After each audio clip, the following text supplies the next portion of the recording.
ازيكم يا حبايبي؟ عاملين ايه؟ جايبه لكم النهارده طريقه سمك بجد حلوه. بوري الغلابه احنا هنشويه. هو بجد حلو، طريقته سهله جدا ومش هتحتاجي انت تفتحيه وتنضفيه، لان هو اساسا هو كله بطارخ، مش محتاج حاجه.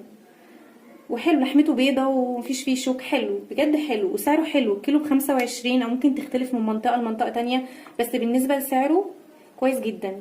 واظن يعني ان كيلو ممكن ياكل اسره، وهنوفر في وسط الغلاء اللي احنا فيه ده. فكده اظن ان كده تمام قوي. احنا بندور على حاجه اقتصاديه وفي نفس الوقت تنفع البيت، وكلنا دلوقتي بنعاني.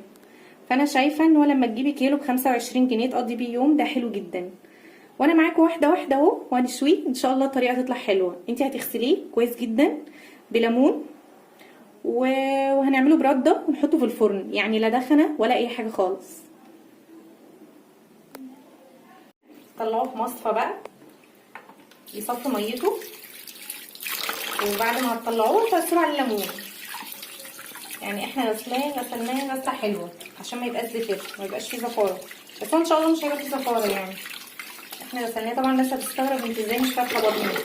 لا عادي يا جماعه، والله لما تجربوه بنفسكم هتحكموا. هو مش محتاج. الناس اللي اكيله سمك عارفين كويس قوي سمكه الرنجه. سمكه الرنجه دي في الشويه ملهاش حل. احنا دلوقتي حطيناه في المصفى، نعصر عليه ليمون، غرقوه ليمون. هو خلص تمام قوي كده. ترشوا عليه بس مش اكتر، هو رشه زيت بس، رشه زيت مش اكتر. كده عملناه. هنحطه في الفرن. انتوا مجرد بس هتفتحوا عليه تبصوا عليه تشوفوه يعني عايز يتقلب ولا لا، لحد ما يتشوي في الاخر. تمام. هو ده بعد ما اتشوى دخل الفرن تمام.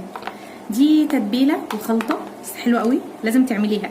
تجيبي الكبه تضربي فيها طماطمتين. انا المفروض كنت اصورها لكم بس عشان معلش. هتجيبي الكبه تضربي فيها قرن شطه حلو، لو بتحبي الحامي ممكن تضربي قرنين عادي. فتضربيها وهتعملي طماطمتين، تضربي طماطمتين حلوين كده معاهم قرن شطه، مع عودين كزبره صغنطتين كده لان السمك ده بيحب الخضار، مع ليمونتين. وتحطي بقى معلقه حد من اللي انا قلت لكم لسه قايله لكم عليها. شوينا السمك تمام. هو السمك ده بيشم النار بيستوي على فكره، يعني انتوا ممكن تشغلوا الفرن والشوايه مع بعض، وهو كده تمام قوي. يعني انا ما قلبتوش، انا حطيته في الفرن من تحت، فهو استوى من تحت. لما استوى من تحت انا شغلت الشوايه وطلع بالمنظر اللي انتوا شايفينه ده. وبرده هفتحه لكم عشان تتاكدوا ان هو استوى. اول ما يطلع بقى هو سخن كده هتحطي عليه التتبيله. ما اقدرش اقول لكم الريحه تحفه تحفه بجد بجد. ما تقوليش بقى سمك مشوي من بره ولا محلات ولا اي الكلام ده نهائي. انت هتدمنيه اصلا، انت هتدمنيه. وخصوصا لما بتبقي بتعملي حاجه بحب بتطلع معاكي الطعم وهم بجد. وطبعا لو جينا بصينا على التكلفه، لا مفيش تكلفه، مفيش تكلفه معلش. يعني روحي شوفي بره، ده البطاطس ال2 كيلو ب25، ال2 كيلو بطاطس. فانت لما تجيبي سمك وتعمليها افيد وارخص واحسن. يعني انت هتروحي للراجل اللي هو بيبيع السمك المتلج، هتقولي له انا عايزه سمكه رنجه، بس يكون واحد موثوق حاجته كويسه وصبحه. فانت هتجيبي منه السمك وهتمسكيه تغسليه زي ما انا وريتكم بالظبط. واظن ان انتوا شايفين اساسا انا هفتح لكم واحده برده عشان تجربوا وتدوقوا معانا. يعني طلع لكم سمكيه عشان تتاكدوا بالدليل ان هو استوى، عشان ما تقولوش برضو ان انا غشيتكم او ضحكت عليكم. بصوا هو بجد تحفه تحفه بجد